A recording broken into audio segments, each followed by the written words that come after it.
Hello, YouTube. All right, so this is episode 11, chemo round 1, day 15. And so I'm in Louisville, Texas, not far from Dallas. And before I get into this trip, though, just want to give you kind of a brief health update. So, first, kind of to summarize the way chemo works, on day 1, they injected me with chemicals and medicines and stuff like that, the actual chemo treatment itself. And for the first 7 to 10 days after that, the health is supposed to decline. And around day 7 to 10 is when the body kind of recovers. And then by day 21, they kind of evaluate to see where everything is at. Have you improved or not? Right? So we're at day 15. Now, honestly, there were really no side effects. I didn't suffer any side effects at all. No nausea at all. My appetite was down for like 2 days. That was it. A little tired. I guess some like kind of mild flu-like symptoms, but nothing really. I mean, it was fine, really. And by the time day 7 came around, I was feeling absolutely wonderful, and I've been feeling great these past few days. I feel better than ever, to be perfectly honest. So anyway, so that's how the chemo works. It's a 3-week cycle. They inject you on day 1, and then for 3 weeks, that's a cycle, and then they do the same thing again. So next Thursday, I go for round 2 of chemo, which I'm super excited about, because I can already see huge improvements in my health, and I can quantify that now. But before I go into that, a couple things I want to straighten out. I have not started immunotherapy. And that's the thing that, I was really excited about doing that. And that's what's going to be, the targeted immunotherapy, right? Which is supposed to be even better than the chemo. But here's the problem with that. They need to know if I have what specific mutations my cancer cells have. And that's what's going to determine which immunotherapy I can go for, right? Because it's very, very targeted. It's not broad spectrum like the chemo is. So I provided a sample of my lung, the liquid that's coming out of my lung. This was like 2-3 weeks ago. And I didn't want to tell anyone this before, and that's why I'm saying it now. But they couldn't find any cancer cells in that first sample. And I didn't want to tell anyone because I didn't want to start any rumors. Oh my God, Xavier's cured of cancer. I didn't want to start rumors like that. So I gave them another sample. Well, they couldn't find any cancer cells in the second sample either. And when I say sample, I mean I'm giving them it's a lot of fluid that I'm giving them. Couldn't find any cancer cells in the first sample or the second sample. So they're not even going to try anymore to find cancer cells in the fluid. Now they want to do a much more sensitive blood test. Unfortunately, that test is very, very expensive. It's like $4,000 out of pocket. So that's a whole other story. We'll cross that bridge when we get to it. So anyway, so it is what it is. But I can say that the chemo is definitely working, not only because I feel better now than I felt even before the chemo, and I felt pretty good back then, but I definitely feel better now. But my right lung, you guys know I drain my lung 3 times a week. I generate about 2 liters of fluid from my right lung. So imagine a 2-liter bottle of soft drink. That's how much comes out of my lung every week. Well, now 2 weeks into chemo, and that has been cut in half. Drained my lung today, did the totals, ran the numbers, and I am generating 1 liter of fluid from my right lung. That is huge. So huge, in fact, that I'm really looking forward to round 2 of chemo, which is next Thursday, to see if we can cut that down even more. The goal is to have my right lung not generate any fluid at all. that's what we want. First of all, this tube that's in my chest, um, it has to come out. It's only supposed to be there for 3 months. It's been there for 2 months already. This tube has to come out, and if I need another tube, they'll have to put it in a different place. But anyway, don't want to get too much into those details. But that's how I know that the chemo is actually working, that I'm actually getting better. In addition to feeling great. And as I said, really essentially no side effects at all. So I'm super excited about that. The other thing too is weeks ago I had a scan, an MRI of my brain, a brain scan, to see if the cancer has spread to my brain at all. It has not. No signs of cancer there. And that's really, really important, because if it does get into my skull, chemo does not go there, and then it'd have to use radiation and radiate my skull. So that won't be necessary, at least not at this point. So that's also very, very good news. And I was curious to see if there's any signs of past strokes. I'd mentioned in a previous episode, I've had some incidents in the past, blacking out, like in the middle of a conversation, blacking out, losing time, that kind of thing. And absolutely in no way, shape, or form related to drugs or alcohol. This is during a period of like decades of complete total abstinence from alcohol or drugs when that happened. So I know that wasn't a factor. So I was very concerned. Have I suffered any strokes in my life? And the answer appears to be no, I have not. So that's really cool. So I think that's pretty much it for the health update. So I am in Texas, and I got here early this morning. Now, what am I doing in Texas? Well, back in January, I transported a dog from Texas to Brooklyn, New York. Last week, the same customer contacted me directly and asked if I would bring the dog back to Texas. Told her I'd get back to her. And I started looking for jobs. Now, I haven't worked in 2 months. I have not worked at all in 2 months. Because I wanted to see how my body would react before doing any kind of work. Especially driving long distance, stuff like that. I don't want to be driving and I'm feeling nausea and all this. That would not be a very good thing. So I wanted to put that off. But because I do feel so very good, I told her I'd get back to her. And within an hour, I had a job going from Florida to bring a boat up to New York. And then another job from Texas to bring 2 dogs down to Miami Airport. So that kind of sealed it. Called her back, said, yes, I'd be happy to bring your dog. And that's what I'm doing in Texas. So went down to South Florida. And on the way down, I got another job to bring a chair, it's a regular chair, from South Florida up to Connecticut for an extra. And the lady even said to me, she'll give me an extra $200 if I can get the chair to her by Monday. Monday just passed. So very excited about that.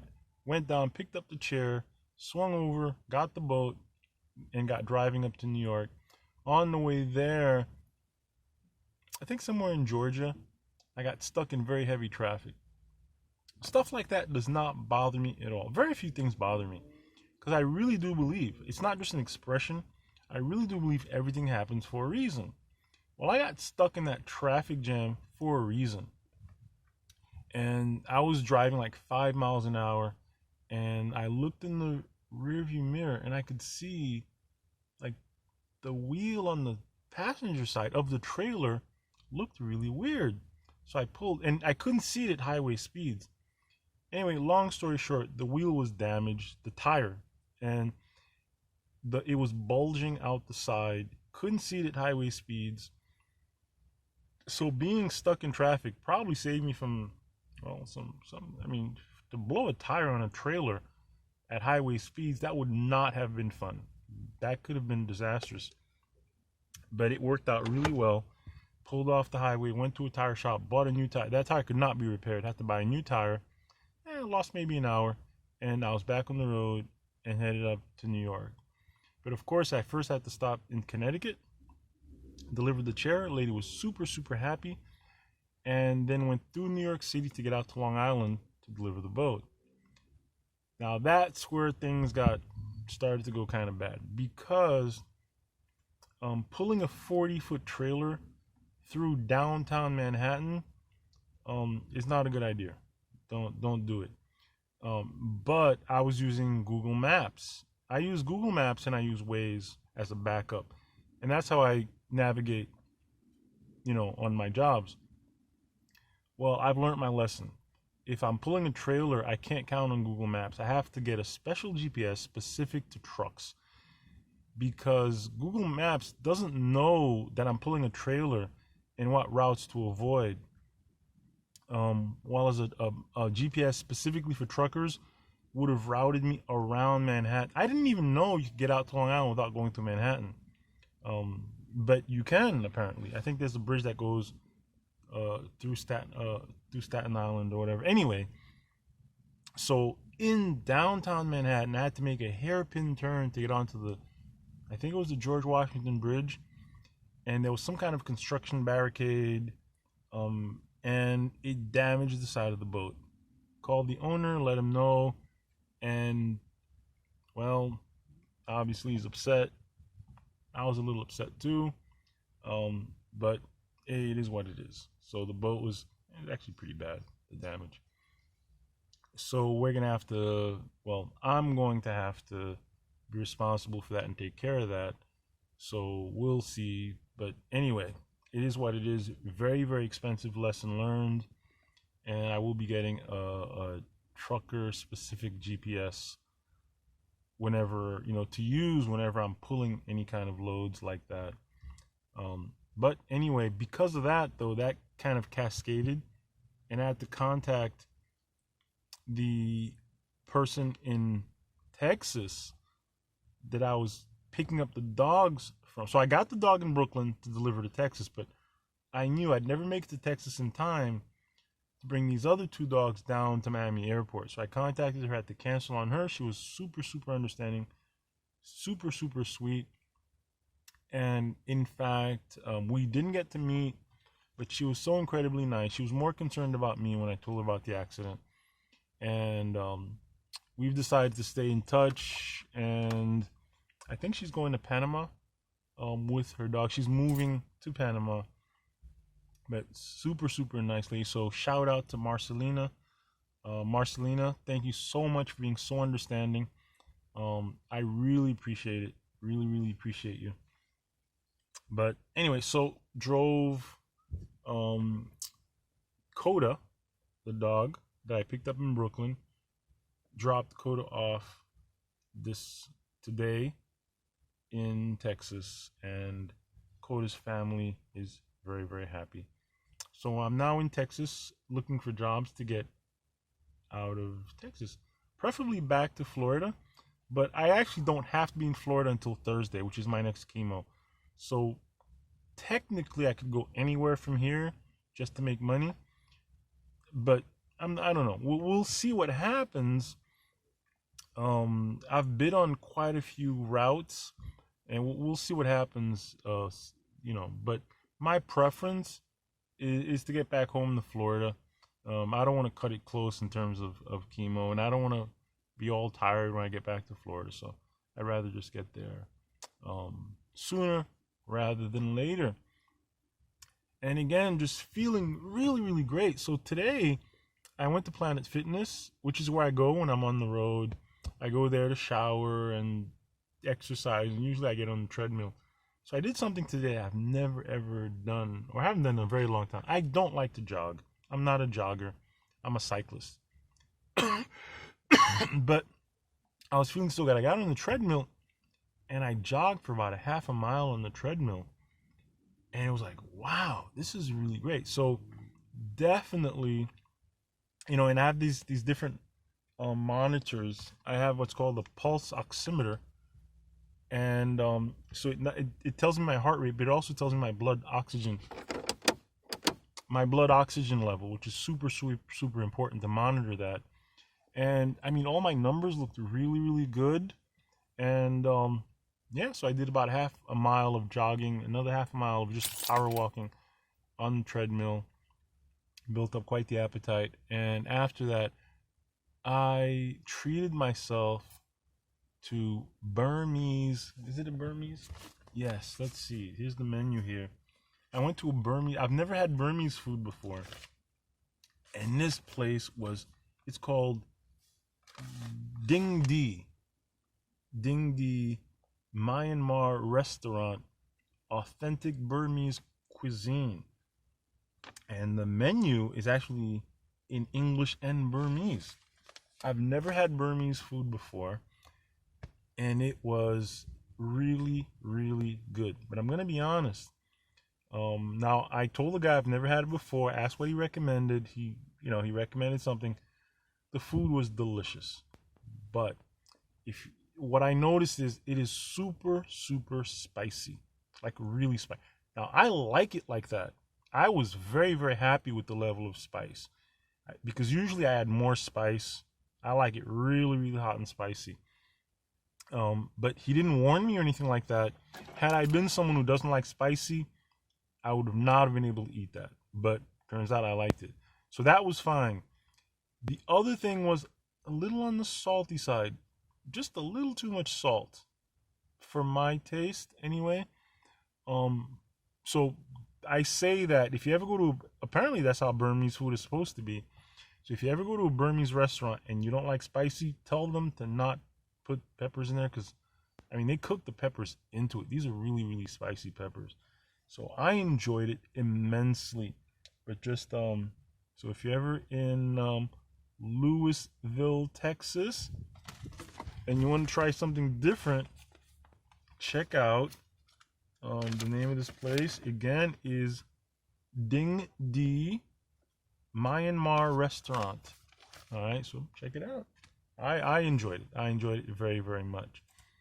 And so I'm gonna be relaxing tonight, just taking it easy, and probably hitting the road tomorrow. If I don't get any jobs tomorrow, I'll probably find some trails, maybe go hiking. I really wish I'd bought my bike.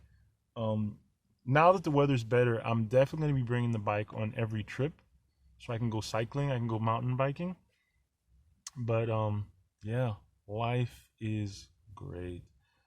I do these videos to really encourage people. I say this all the time. I'm not a victim.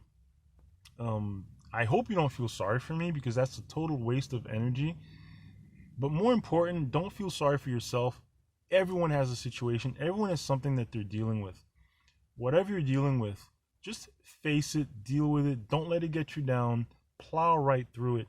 I'm not saying you have to do stuff like me, like drive across the country and stuff like that. But don't let fear hold you back. Don't. Live your life. Fulfill your dreams. Chase your dreams. Don't let a medical diagnosis hold you back. Don't let your past failures hold you back. Don't let other people discourage you from doing what makes you happy. Do it. And if I can encourage you just a little bit, if you can live vicariously through me, great. If that puts a smile on your face, if that's what does it for you, wonderful. But if you can live your own life, your own dreams, do it. There's no substitute for that. There really isn't. And hopefully, I encourage you to do that. That's the purpose of this channel, to encourage everyone to be their best self. Okay? Anyway, I want to thank you. Peace, love, be well, and drink lots of water. I love you. Good night. Bye.